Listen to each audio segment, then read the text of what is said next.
Me llamo Adrián Morales, y si alguien hubiera leído el guión de mi vida, quizá lo habría descartado por demasiado surrealista. El destino me deparó un comienzo difícil. La muerte de mis padres me enseñó la soledad a una edad temprana, incluso antes de que los niños pudieran pronunciar la palabra perder. Y sin embargo, en ese silencio surgió un milagro, el señor Elliot Parker, nuestro anciano vecino, que me adoptó como nieto. Había una dulzura reconfortante en su voz, una bondad casi de cuento de hadas en sus ojos. Su casa no era grande ni nuestra vida opulenta, pero sus paredes estaban impregnadas de risas, y eso era más valioso para mí que cualquier palacio. Pero la vida, que a menudo confundimos con poesía sutil, a veces irrumpe de repente como una prosa afilada. A los 17 años, mientras garabateaba mis sueños en las páginas, el chirrido de un freno brusco lo arrebató todo de nuevo. El señor Parker falleció en un accidente de tráfico, y una vez más me encontré en el umbral de ese silencio donde el mundo se agita y sigue su curso, dejándote solo con el sabor del polvo. Dejó atrás una pequeña casa en las afueras, paredes repletas de recuerdos, y los ahorros que había reservado para mi educación. Vendí la casa porque algunos lugares no entierran, sino que albergan.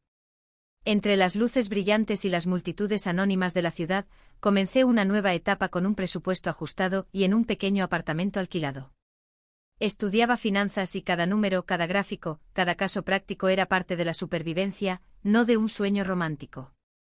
Me adapté al caos de los mercados y cuando me gradué, mi primer trabajo me dio lo que siempre había deseado, no solo ingresos, sino un respiro de independencia. Mis días eran ajetreados, pero mis noches en la ciudad se sentían desoladas, hasta que conocí a St. en una reunión de amigos. Amable y encantador. Nuestro primer encuentro fue memorable. Derramó accidentalmente mi bebida y con su característica indiferencia, se ofreció inmediatamente a reponerla. Ese simple encuentro marcó el comienzo de algo especial. Un año después Saint me propuso matrimonio con un gesto sencillo pero perfecto. Me entregó un anillo poco común durante una tranquila tarde en casa. Nuestro matrimonio no cambió nuestras vidas drásticamente, simplemente fortaleció el vínculo que ya teníamos. Seguimos viviendo en mi apartamento de la ciudad, compartiendo momentos de estabilidad y alegría. Pronto encontré una segunda familia en los padres de Saint, los Tyson, quienes me recibieron con cariño y afecto, haciéndome sentir que por fin formaba parte de algo más grande. Pasábamos los fines de semana en su casa riendo, jugando, comiendo barbacoa y teniendo conversaciones relajantes, pero la vida siempre se interponía. Saint tuvo que mudarse temporalmente por trabajo y poco después, el señor Tyson enfermó gravemente. La angustia de la señora Tyson era evidente y sentí la necesidad de apoyarla. Dejé mi vida en la ciudad por un tiempo para vivir con ella y asumí las responsabilidades del hogar para aliviar su carga. Alquilé mi apartamento y le enviaba las ganancias para cubrir sus gastos. La vida en casa era muy difícil, pero me hizo darme cuenta de lo importante que es el apoyo familiar. Sin embargo, esta rutina se complicó cuando Joanna, la hija de la señora Tyson de un matrimonio anterior, llegó de repente. Su llegada generó tensión en el hogar. Su distante relación con el señor Tyson y su actitud prepotente alteraron la dinámica familiar. Una mañana en la cocina, su antipatía se hizo evidente.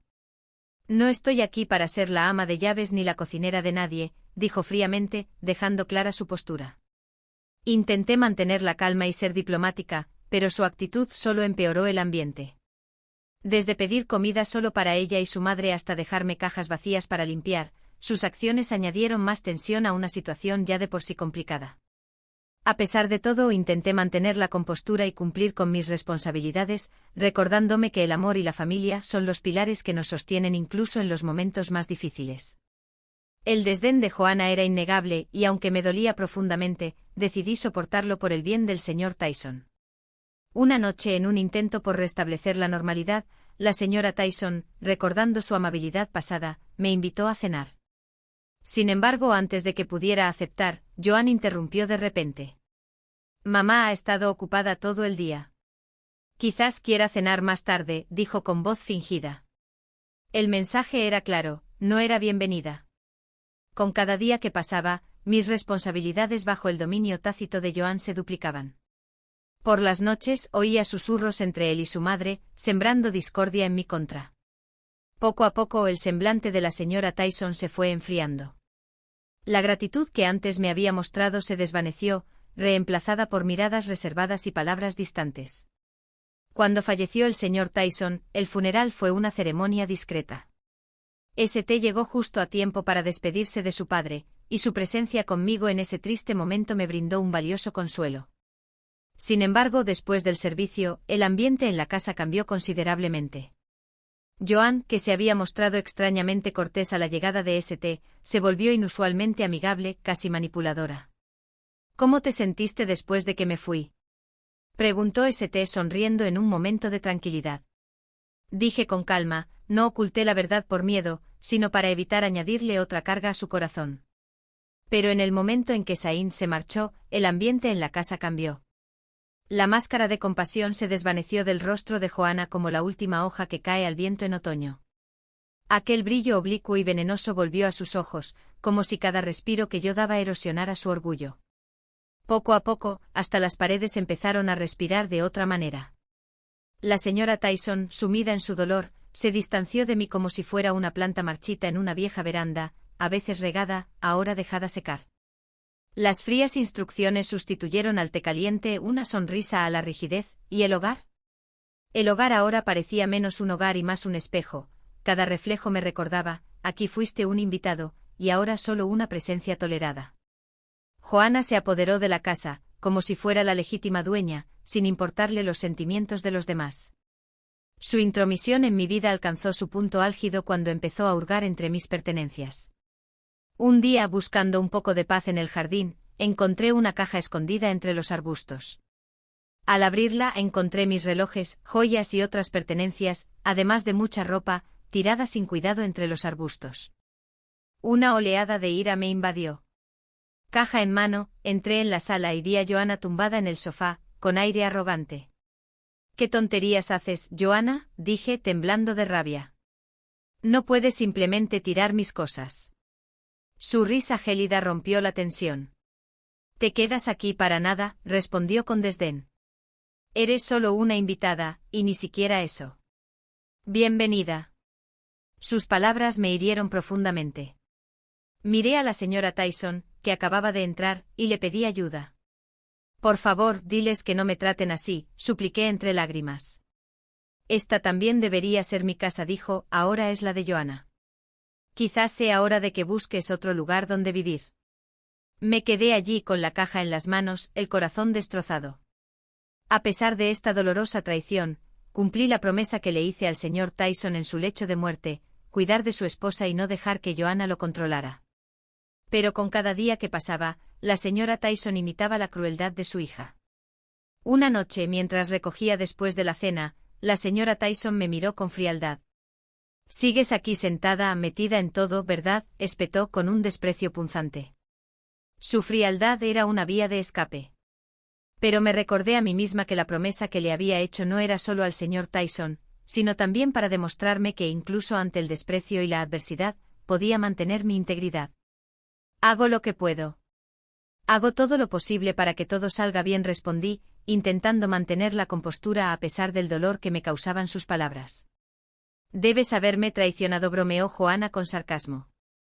Luego se dio la vuelta y salió de la habitación, dejando un silencio que no hizo sino reforzar sus acusaciones. En lugar de aprovecharme de la situación, había alquilado mi apartamento y destinado casi todos mis ingresos a ayudar a la señora Tyson. Además, me encargaba de la mayor parte de las tareas domésticas, mientras que Joanna solo podía criticar y vivir cómodamente de la pensión de su madre. Su desprecio se hizo más frecuente y amargo. «¿Qué te vio mi hermano?», bromeaba noche tras noche. Su voz clara, que atravesaba las finas paredes, era como una daga que rompía mi paz. A pesar de mi desesperación, me recordaba constantemente la promesa que le había hecho al señor Tyson, pero el ambiente se volvía cada vez más asfixiante, como un campo minado de hostilidad. Una noche, al llegar temprano a casa después del trabajo, mi mundo se tambaleó. Entré en casa y encontré a Joanna y a la señora Tyson enfrascadas en una acalorada discusión en el salón. Sin percatarse de mi presencia, sus palabras me llegaron. «Tenemos que vender su apartamento». «¿Sabes cuánto podemos sacar con ese dinero?», preguntó Joanna con voz codiciosa y calculadora. «Sí, pero ¿cómo lo convencemos?». «Maeve no es tonta, respondió la señora Tyson con una mezcla de desesperación y avaricia. Déjamelo a mí, mamá. Yo lo convenceré. En cuanto firme, por fin podremos vivir como nos merecemos, me aseguró Joanna con una sonrisa triunfante. La aterradora idea de su plan para arrebatarme mi única seguridad económica me dejó atónita. El miedo me invadió. Sabía que no podía esperar ni un segundo más. Con el corazón palpitando a 1000 por hora, corrí a mi habitación y empecé a empacar mis cosas. Me temblaban las manos mientras las metía en la maleta. Cada sonido en la casa me parecía una amenaza. Ni siquiera me molesté en despedirme. No valía la pena. Salí sigilosamente por la puerta trasera y paré un taxi. Unos minutos después, estaba en un tren rumbo a St. State, dejando atrás una casa que ya no era mi hogar. Al arrancar el tren, la vista por la ventana se nubló, revelando una mezcla de miedo y determinación. Las dudas me invadieron. ¿Entendería St. mi repentina partida, o me apoyaría? La incertidumbre era abrumadora, pero el miedo a lo que sucedería si me quedaba eclipsaba cualquier otra emoción. Cuando llegué a casa de St., estaba completamente aterrorizada. Al abrir la puerta y verme parada en el umbral, con mi bolso en la mano, su rostro reflejó una mezcla de sorpresa y alivio. «Maeve, ¿qué haces aquí?» «¿Está todo bien?», preguntó al entrar. «No, Saint. No está nada bien», logré responder. Su voz se quebró y me condujo al sofá, con el rostro lleno de preocupación. «Háblame, cariño». «¿Qué pasó?», insistió en voz baja.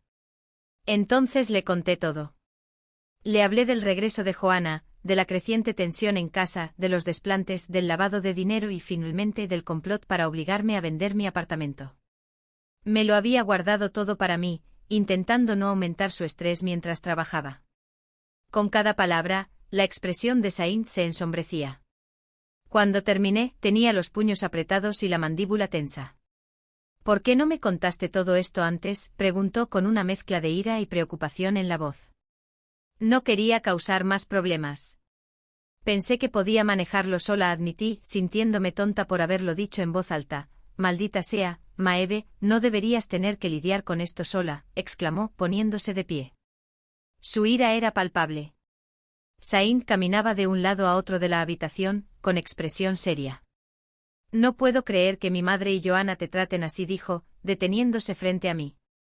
Su mirada intensa me traspasó y luego añadió con firmeza: «No permitiré que nadie trate así a mi esposa, bajo ninguna circunstancia». Con determinación, sacó su teléfono. Verlo marcar el número de su madre me aceleró el corazón. El teléfono sonó solo 2 veces y luego ella contestó. Aunque no podía oírlo, la expresión severa de Saint lo decía todo: «Mamá, esto tiene que parar. Lo sé todo y no lo voy a tolerar. Si Joanna no se va y si no tratas a Maeve con respeto, olvídate de nuestra ayuda. No más dinero, no más», dijo con voz firme y autoritaria. Siguió una breve pero tensa conversación. Finalmente Saint apretó la mandíbula y dijo: «Bien, si este es tu camino, entonces has elegido el mío». Colgó con decisión, dejando claro que no había vuelta atrás. Se giró hacia mí. Su expresión se suavizó mientras me abrazaba con fuerza. «Parece que ahora solo quedamos nosotros dos, cariño, y eso es todo lo que necesito», dijo.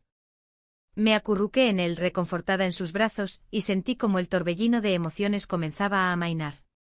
«Solo nosotros dos», susurré, asumiendo la verdad de sus palabras. Esa noche Saint y yo hablamos largo rato. Hablamos de asuntos prácticos como mi teletrabajo y nuestras finanzas. Me puse en contacto con mi oficina y solicité trabajar desde casa, lo cual fue aprobado sin problemas. Mientras tanto, Saint me ayudó a sacar mis cosas del trastero y a montar una pequeña oficina en un rincón del salón. No era perfecta, pero era nuestra y con eso bastaba. Una semana después, recibí una llamada que de repente me transportó al pasado. Era la señora Tyson. Su voz, antes dulce, ahora sonaba desesperada y descarada. «¿Por qué no he recibido mi dinero este mes?» «¿Sabes que dependemos de él?», preguntó fríamente. Me quedé en silencio un momento, atónita ante su insolencia. Respiré hondo antes de responder. «¿De verdad esperas que siga apoyándote después de todo esto?», pregunté, más con incredulidad que con irritación. De fondo oí la voz chillona de Joana. ¡Qué desagradecida es! Mamá, dile que transfiera el dinero, grité. Volví a respirar hondo, recordando cuánto me habían dolido sus palabras antes. Señora Tyson, me llamó Joana. Ella ruega sin piedad, y voy a enviar dinero a la gente que me trata como basura. Ya basta, dije con calma pero con firmeza. Hubo una pausa al otro lado de la línea. Podía imaginar la cara de asombro de la señora Tyson. El siguiente capítulo de nuestras vidas comenzó con una sorpresa inesperada. Estaba embarazada. Esta noticia llenó nuestro mundo de alegría, y de repente el futuro parecía lleno de posibilidades. Decidimos vender nuestro apartamento y comprar una casita en las afueras, cerca de una buena escuela, donde nuestro hijo pudiera crecer feliz. Justo cuando planeábamos mudarnos, recibimos otra llamada de la señora Tyson. Esta vez su tono era diferente, desesperado, casi suplicante. Maeve, cometí un error. Joana me obligó a vender la casa, se quedó con el dinero y me dejó sin nada. ¿Puedo ir a vivir contigo, Isant?, suplicó. Me quedé atónita, pero entonces recordé todo lo que habíamos pasado. Señora Tyson, usted eligió este camino poniéndose del lado de Joana en nuestra contra. Podría haber elegido otra cosa, respondí con voz firme a pesar de la confusión interior. Lo sé. He cometido errores, pero usted tiene buen corazón. No puede perdonar a una anciana por sus malas decisiones, suplicó. Suspiré con lástima. La perdoné hace mucho tiempo, pero eso no significa que pueda dejarla volver a mi vida. Tiene que sufrir las consecuencias de sus actos, igual que yo. Colgate con un poco de determinación. Bloquea su número para siempre. Nuestra nueva vida comienza con la llegada de nuestra hija. Convertirnos en padres no fue el final de un libro, fue un capítulo completamente nuevo, donde cada frase cobraba vida y cada mañana traía consigo el aroma de la esperanza. Cuando Mía llegó a nuestras vidas, fue como si alguien hubiera vendado nuestras almas rotas con una suave tela. El roce de sus dedos delicados contenía la respuesta a una vieja plegaria, su sonrisa se sentía como la primera lluvia sobre campos resecos en años. A veces por la noche, mientras se dormía con su respiración pausada, me encontraba junto a su cuna, con los ojos llenos de una gratitud silenciosa. Sain susurró, ¿alguna vez pensaste que la felicidad cabría en unos brazos tan pequeños? Y en ese momento comprendí que la vida no siempre es justa, pero a veces nos regala milagros en forma de perdón. El tiempo que antes se sentía como una espada, ahora era como un suave pañuelo que enjugaba nuestras heridas. Las sombras del dolor aún persistían, pero ahora estaban acariciadas por la fresca luz. Nuestro mundo giraba en torno a las primeras palabras de Mía, su risa, su valentía para levantarse tras cada caída. Cada pequeña alegría nos recordaba que el renacimiento no solo ocurre en los libros, sino también en las familias. Aprendimos que las cenizas del pasado no siempre son venenosas, a veces de ellas brotan las semillas más hermosas. Y hoy, al sostener las manitas de mi hija, ya no temo las tormentas del mañana. Porque ahora, lo único más fuerte que la tormenta en nuestra casa es la esperanza, verdadera y silenciosamente valiente, como sus dibujos amontonados en el armario.